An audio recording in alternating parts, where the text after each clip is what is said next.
ஆண்டவர் ஏன் இன்னும் இப்படி மறைச்சு மறைச்சு வைக்கிறார்னா, அவர் பார்வைக்கு நீ வேல்யூவான பர்சன். சத்துரு கை வைக்க விட மாட்டா.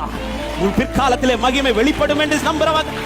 40 வயதுல எல்லாம் தெரிந்த போதே என்ன அங்கீகரிக்கவில்லைனா, இந்த 80 வயதுல இந்த பலவீனத்தோடு திக்கு வாயோடு நான் போய் நின்னா யார் ஆண்டவரை அங்கீகரிப்பா? இப்படிப்பட்ட மோசையின் முகத்தில் தான் கர்த்தருடைய மகிமை பிரகாசமானது. இப்படிப்பட்ட மோசையின் வாழ்க்கையில் தான் கர்த்தருடைய மகிமை வெளியரங்கமானது. எவர்கள் அவரை தள்ளினார்களோ அவர்கள் நடுவில் கர்த்தர் அவரை மகிமைப்படுத்தினார்.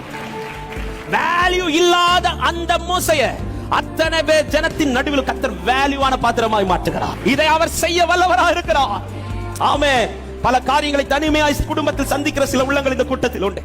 பல காரியங்களை பிறப்பிலிருந்தே சந்திக்கிற சில உள்ளங்கள் இந்த கூட்டத்தில் உண்டு. பல காரியங்கள் எல்லாருக்கும் ஒரே போல சூழ்நிலை இருக்கும்போது எனக்கு மட்டும் சூழ்நிலை மாறி மாறி இப்படி வந்துட்டு இருக்குதுன்னு சந்திக்கிற கூட்டங்கள் உண்டு. பல இடத்துல நிற்க முடியாமல் ஒளிந்து ஒளிந்து நிற்கிற கூட்டம் உண்டு. ஹல்லேலூயா. கொஞ்ச நாள் நான் பலமோடு வாழ்ந்தேன், ஆனா இப்ப எனக்கு எல்லாமே பலவீனமாய் தான் மாறிக்கொண்டிருக்கிறது என்ற கூட்டம் உண்டு.